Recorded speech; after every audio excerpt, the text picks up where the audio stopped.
अस्सलाम वालेकुम वरहमतुल्लाह। बच्चों, आजकल हम जो न्यूमेरिकल्स कर रहे हैं रेजिस्टेंस पर, तो हमने कुछ फिगर्स को सॉल्व करके इफ़ेक्टिव रेजिस्टेंस या इक्विवेलेंट रेजिस्टेंस जो है उसको कैलकुलेट किया था। अब थोड़ा सा फिगर्स को छोड़ करके हम मैथमेटिकल मीन्स से ही रेजिस्टेंस को हम मेजर करेंगे। देखिए, इसमें बहुत सारे आसान क्वेश्चंस जो हैं, मैं थोड़ा मेन क्वेश्चंस पर ही जाऊंगा। आसान क्वेश्चंस आप कर भी सकते हो खुद। तो देख लीजिए, हमारे पास क्वेश्चन है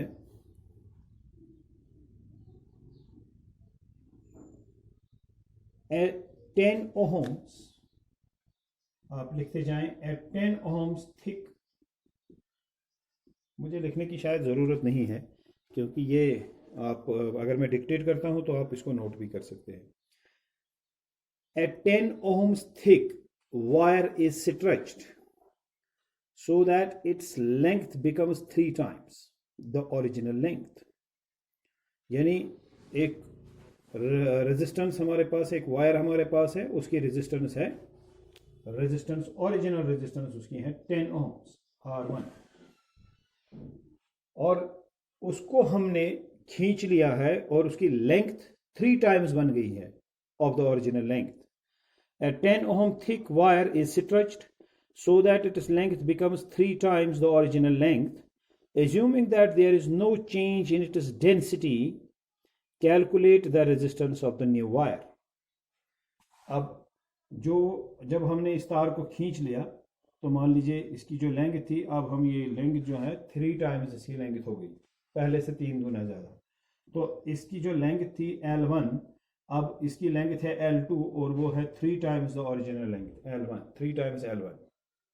डेंसिटी में कोई चेंज नहीं आई, लेंथ चेंज हो गई, ठीक है ना। तो हमें क्या बताना है, तो जब लेंथ चेंज हो जाएगी किसी रेजिस्टेंस की, तो क्या होगा भाई, उसकी रेजिस्टेंस चेंज हो जाएगी। जब किसी तार की लेंथ आप चेंज करेंगे तो रेजिस्टेंस चेंज होगी, क्योंकि रेजिस्टेंस किसके बराबर होती है, रो एल डिवाइड बाई ए।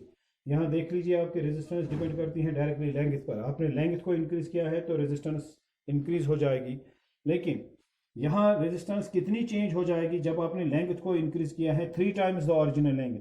मगर जब आप लेंथ इंक्रीज कराओगे किसी तार का, तो क्या होगा कि उसकी जो थिकनेस होगी वो कम हो जाएगी, उसकी मोटाई कम हो जाएगी, और जब उसको आप खींच रहे हो तो लेंथ इंक्रीज हो रही है, और उसका तार का जो एरिया ऑफ क्रॉस सेक्शन है, यानी अगर ये तार है, ये इसकी लेंथ है, और ये क्या है, ये इसका एरिया ऑफ क्रॉस सेक्शन है। जब आपने इसको खींचा तो ये मोटाई, ये एरिया ऑफ क्रॉस सेक्शन क्या हो गया, डिक्रीज हो गया, लेंथ हो गई इंक्रीज खींचने से। तो पहले हम देखेंगे कि अगर लेंथ इंक्रीज हो गई है तो एरिया ऑफ क्रॉस सेक्शन कितना डिक्रीज हुआ है। उसके लिए हम ये करेंगे, देखिए क्या करना होता है इन वाली न्यूमेरिकल्स में। A1 L1 is equal to A2 L2। इसका क्या मतलब हुआ, जो पहले एरिया था इंटू जो पहले लेंथ थी, ये हो गया वॉल्यूम, जो इस तार का पहले वॉल्यूम था।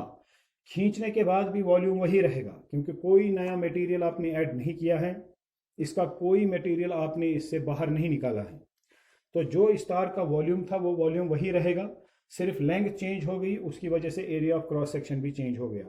पहले वॉल्यूम क्या था, वॉल्यूम किसके बराबर होता है, एरिया इंटू लेंथ। तो पहला वॉल्यूम क्या था, पहला area, original area into original length.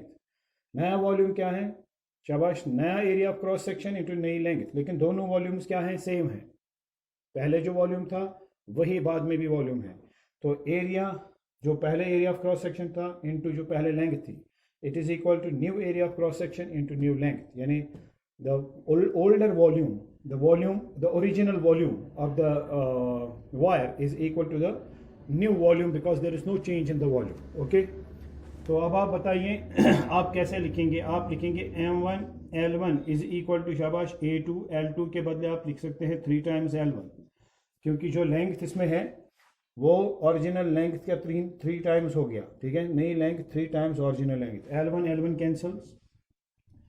A2 is equal to what, शाबाश, A2 किसके बराबर आ गया, A2 is equal to A1 divide by, A2 is equal to A1 divide by 3।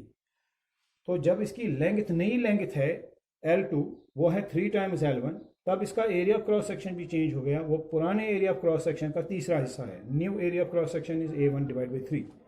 जो ओल्डर या पहला original area of cross section है उसका तीसरा हिस्सा है नया एरिया ऑफ क्रॉस सेक्शन, ठीक है कि नहीं। नाउ अब इसकी नई रेजिस्टेंस जो होगी, ओरिजिनल रेजिस्टेंस किसके बराबर होगी, R1, वो किसके बराबर होगी, शाबाश, रो L1, शाबाश, डिवाइड बाई A1। नई रेजिस्टेंस, और ये किसके बराबर है, 10 ओम्स, वही से दिया हुआ है। नई रेजिस्टेंस किसके बराबर होनी चाहिए, शाबाश, रेजिस्टिविटी तो वही रहेगी, मटेरियल वही है, रेजिस्टिविटी वही रहेगी, L2 divide by what, A2, ये नई रेजिस्टेंस है। Now R2 is equal to rho into what is L2? L2 is 3 times L1 divided by A2. What is A2? A2 is A1 by 3. ठीक है, cross multiply करिए तो क्या मिलेगा आपको, आपको मिलेगा R2, शाबाश, R2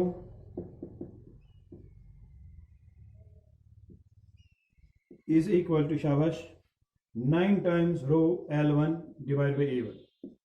ये 3 ऊपर आएगा, इस 3 के साथ मल्टीप्लाई होके 9 बनाएगा।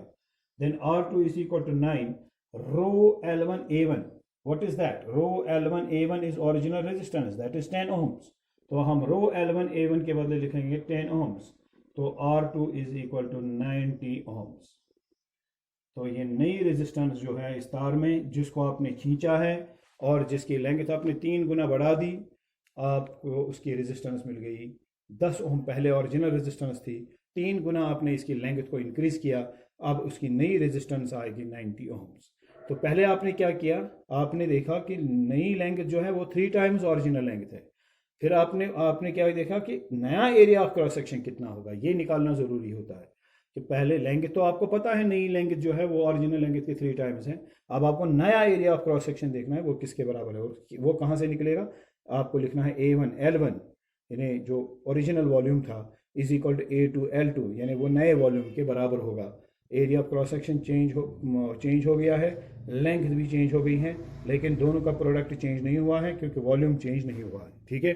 और यहाँ से आपको हमेशा ही A2 मिलेगा, और उस A2 की मदद से ही आप L2 और A2 की मदद से आप नई रेजिस्टेंस निकालोगे। ये वाली न्यूमेरिकल्स बहुत आ जाती हैं बोर्ड एग्जाम्स में, हालांकि ये उतनी न्यूमेरिकल्स, ये उतना पोटेंशियल इन न्यूमेरिकल्स में नहीं है कि ये एंट्रेंस एग्जाम में हमें मिले, लेकिन बोर्ड एग्जाम्स में ऐसी न्यूमेरिकल्स हमें देखने को मिलती हैं और कई बार हमारे पेपर्स में, बोर्ड पेपर्स में आती हैं, ठीक है। इसी तरह से आगे बढ़ते हैं और एक दूसरी न्यूमेरिकल को हम कर लेते हैं। उसमें बताया गया है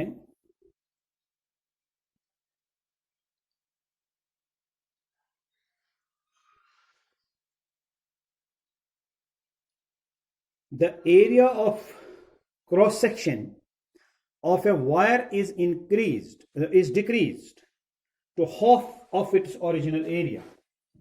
The area of cross section of a wire is decreased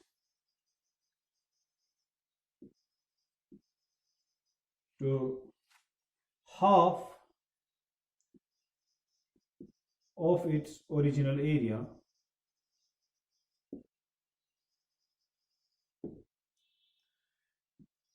if the original resistance of the wire is 10 ohms. What is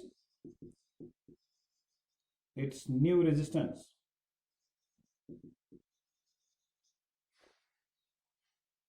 ये क्वेश्चन है। इधर आपको नहीं दिया है कि लेंथ कितनी इंक्रीज की आपने यकीनन लेंथ को इंक्रीज किया है, मगर area of cross section decrease हो गया है, यानी ये पतली हो गई है तार और area of cross section half हो गया है, यानी जितनी मोटी पहले ये थी, जितना एरिया ऑफ क्रॉस सेक्शन था, जब आपने इसको खींचा है तो area of cross section half हो गया है। लेंथ कितनी इंक्रीज की है वो नहीं पता है, लेकिन ओरिजिनल रेजिस्टेंस कितनी थी, 10 ओम, और आपको बताना है कि नई रेजिस्टेंस जो होगी वो कितनी होगी। तो इसको सिंपली हम इस तरह से कर सकते हैं, देखिए फिर से, original resistance rho L1 by A1 and that is equal to 10 ohms, वो 10 ओम है। अब वॉल्यूम तो सेम ही रहेगा, तो लिहाजा हम फिर से लिख सकते हैं A1L1 is equal to A2L2। तो आप लिखेंगे A1L1 is equal to A2, जो नया एरिया ऑफ क्रॉस सेक्शन है वो दिया हुआ है, वो original area of cross section का हाफ है, that is A1/2, it is given. क्या आपने इसको इतना खींचा है कि जो इसका एरिया ऑफ क्रॉस सेक्शन है नया, वो पुराने एरिया ऑफ क्रॉस सेक्शन के हाफ के बराबर है। तो आप क्या लिखेंगे, A2 के बदले आप लिखेंगे A1/2 और यहां पर लिखेंगे L2, because A2 is what, A1/2।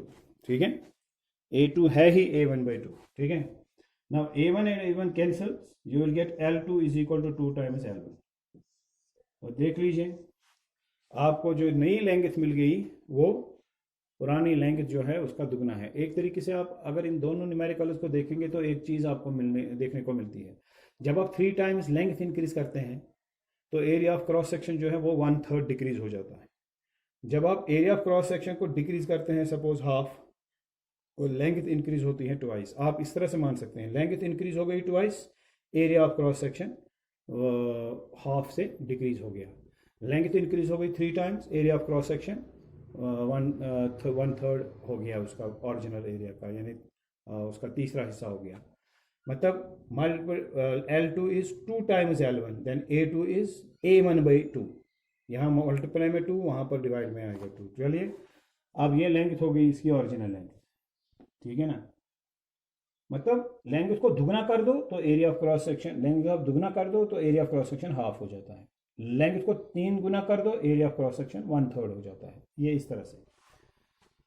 तो फिलहाल हम ये कैलकुलेट करके ही बताते हैं, तो जबानी तौर पर आप ये भी याद रख सकते हैं। तो ये आपका L2 है। अब आपको निकालना क्या है, R2। R2 किसके बराबर आएगा, रो L2/A2। तो R2 is equal to rho, what is L2, 2 times L1 divide by A2, what is A2, A2 is शाबाश half of A1। Cross multiply करें, सॉरी इसको ऊपर ले आए, इसका रेसिप्रोकल ये ऐसे आएगा 4 टाइम्स, ये 4 इधर में लिखूंगा, 4 times rho L1/A1, that means R2 is equal to 4 into what is rho L1/A1। Rho L1/A1 तो ओरिजिनल रेजिस्टेंस है, दैट इज 10, तो यहाँ 10, so that means R2 is equal to 40 ohms।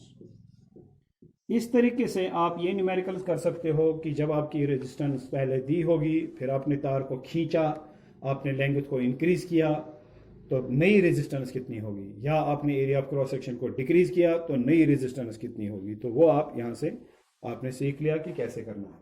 मैं आपको प्रैक्टिस के लिए एक न्यूमेरिकल देता हूँ, वो आप कर लीजिए। If the length of a wire is increased by 20%,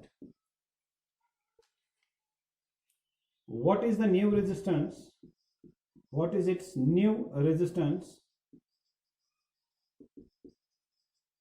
if its original resistance is 10 ohms। Original resistance क्या है, 10 ओम। लेंथ कितनी इंक्रीज की, दुगना नहीं, त्रिगुना नहीं, 3 गुना नहीं, बल्कि 20% ऑफ ओरिजिनल लेंथ। ठीक है ना, तो यहाँ से आप रिलेशन निकाल के देख लीजिए आप कैसे कर सकते हैं ये। ठीक है ना, ये आप खुद कीजिए। आपने लेंथ को इंक्रीज किया है by 20% of it is original length. ठीक है, मतलब अगर 100 सेंटीमीटर अगर पहले लेंथ थी, अब 120 सेंटीमीटर है। ठीक है ना, 20% आपने लेंथ को इंक्रीज किया है, area of cross section decrease होगा, कितना होगा वो आप निकालेंगे। ठीक है ना, तो ओरिजिनल रेजिस्टेंस 10 ओम है, नई रेजिस्टेंस कितनी होगी है वो आपको निकालनी है, ये खुद कीजिएगा। ठीक है, हम आगे बढ़ते हैं।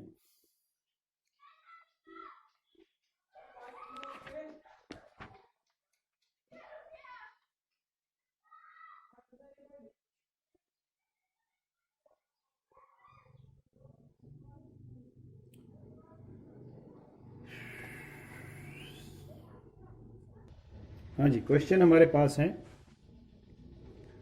The resistivity of the material of a wire. शाबाश, नोट कर सकते हैं, the resistivity of the material of a wire is 4 into 10 raised power minus 5 ohm centimeters. Resistivity is 4 into 10 raised power minus 5 ohm centimeters. क्या लिखा आपने? The resistivity of the material of a wire is 4 into 10 raised power minus 5 ohm centimeters. If the resistance of the wire is 14 ohms and its diameter is 1 millimeter, calculate the length of the wire. क्या चीजें दी हैं? If the resistance of the wire यानी R जो है वो resistance of the wire कितना है? 14 ohms and its diameter is इसका डायमीटर जो है D लिखूंगा मैं, डायमीटर जो है वो कितना है? 1 मिलीमीटर. तो निकालना क्या है? Calculate the length of the wire. हमें निकालना है तार की लेंथ. रेजिस्टिविटी दी हुई है, रेजिस्टेंस दी हुई है, डायमीटर दिया हुआ है, यानी लेंथ का डायमीटर ऑफ द वायर, यानी वायर ये है तो इसका ये डायमीटर यहाँ पर जो है एरिया ऑफ क्रॉस सेक्शन में जो इसका डायमीटर होगा वो है 1 मिलीमीटर और हमें लेंथ निकालनी है. सबसे पहले हम इनके यूनिट इसको थोड़ा सा चेंज करेंगे. देख लीजिए आर का यूनिट ठीक है ओम्स, ठीक है, लेकिन रेजिस्टिविटी का यहाँ ओम और यहाँ पर सेंटीमीटर. इस सेंटीमीटर को अगर मिलीमीटर में मीटर्स में कन्वर्ट करेंगे, एसआई में कन्वर्ट करेंगे तो यहाँ 1 सेंटीमीटर के बदले 10⁻⁻² मीटर लिखना होगा. तो लिहाजा हमारा जो ये यहाँ पर बनेगा rho is equal to 4 into 10⁻⁻5 ohm centimeters is equal to 4 into 10⁻⁵ ohm into 10⁻² meters. अब आपने ये क्या किया? ओम तो ऐसे ही रहने दिया, सेंटीमीटर के बदले 10⁻² metre, because 1 centimetre is 10⁻² metres. तो ये क्या बनता है? ये बनता है शाबाश 4 into 10⁻⁷ ओम मीटर. तो अब हमारी रेजिस्टिविटी जो है वो 4 into 10⁻⁵ ओम सेंटीमीटर के बदले हम लिखेंगे 4 into 10⁻⁷ ओम मीटर्स. ये ऐसा यूनिट में आएगा इस तरह से.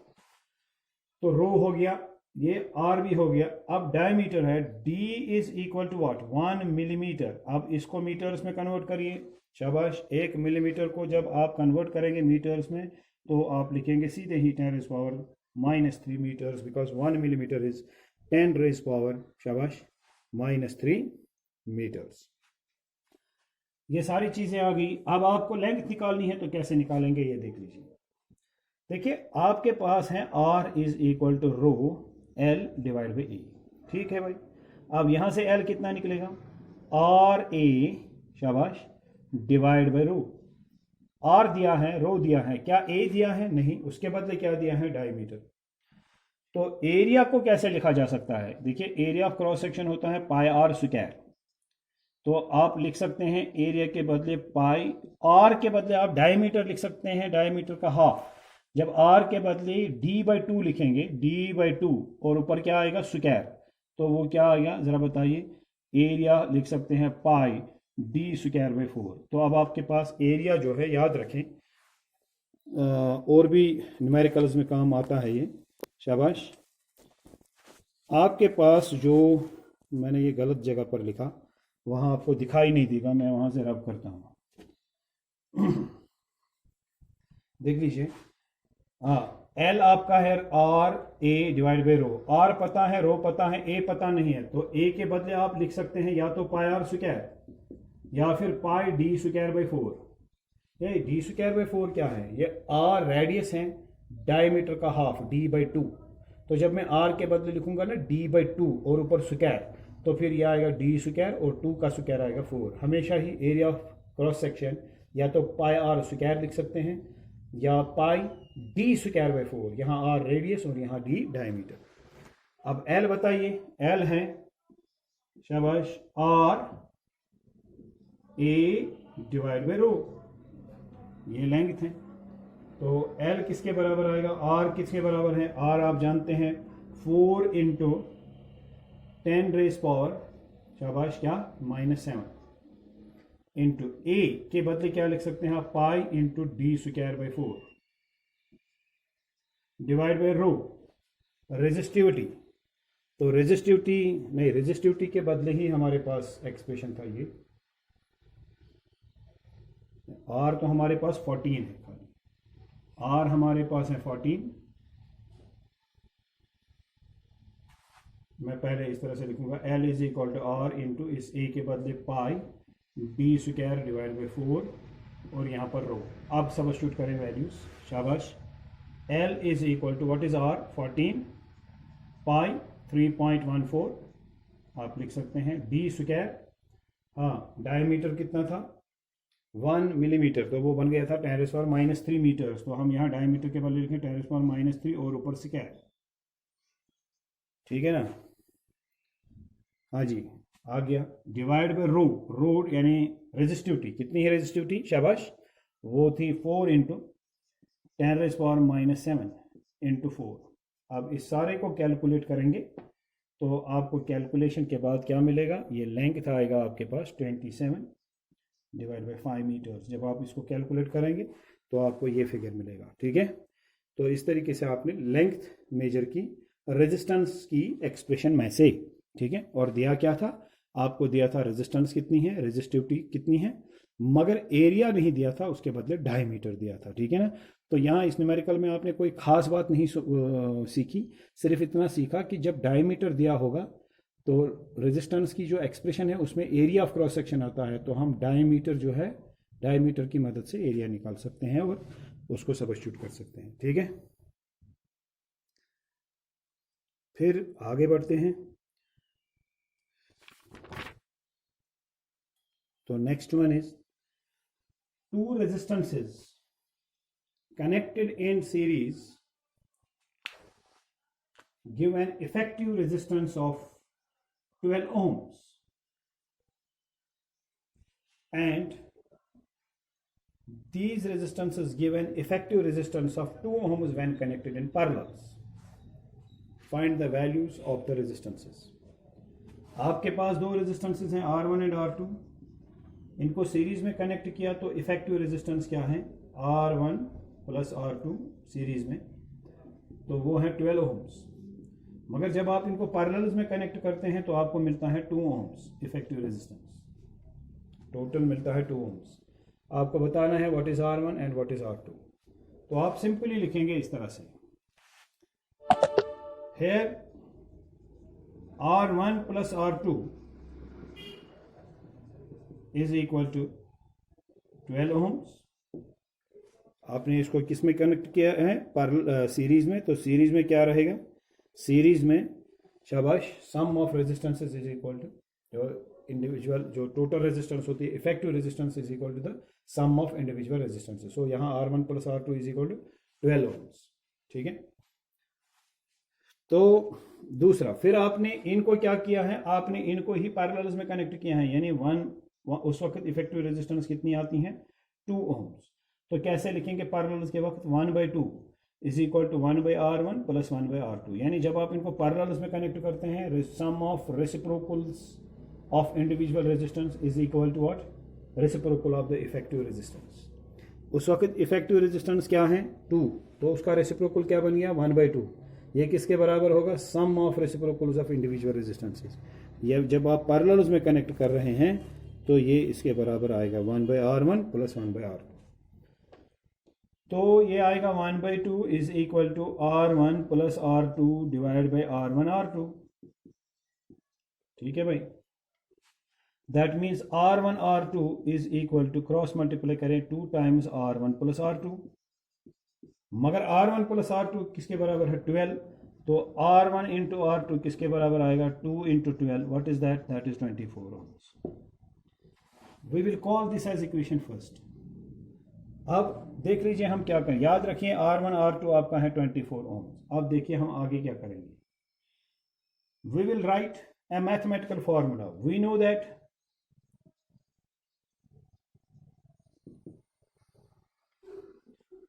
R1 minus R2 whole square is equal to R1 plus R2 whole square, ठीक है, -4 टाइम्स R1 R2। ये एक मैथमेटिकल फॉर्मूला है, आप इसको देखें तो आप इसको जान सकते हैं। यहाँ पर लाइट आ रही है, मैं इसको थोड़ा सा बंद ही पहले करूँगा। हाँ, अब मेरे ख्याल से ठीक ही है।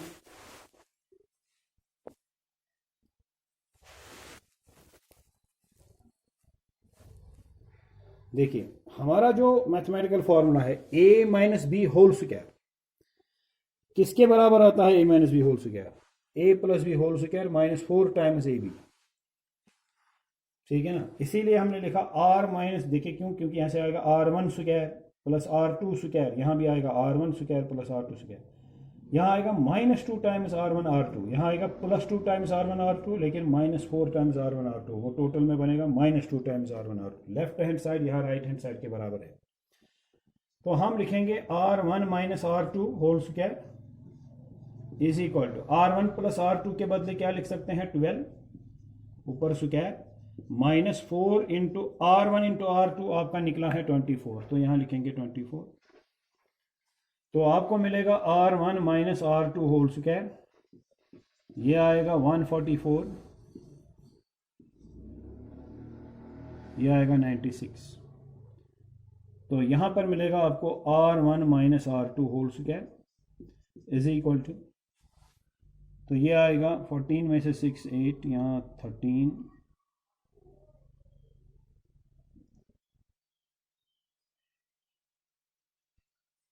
चार। ठीक है, ठीक है। अब इसका r1 माइनस r2 का स्क्वायर रूट आएगा r1 minus r2, it is equal to square root of 48।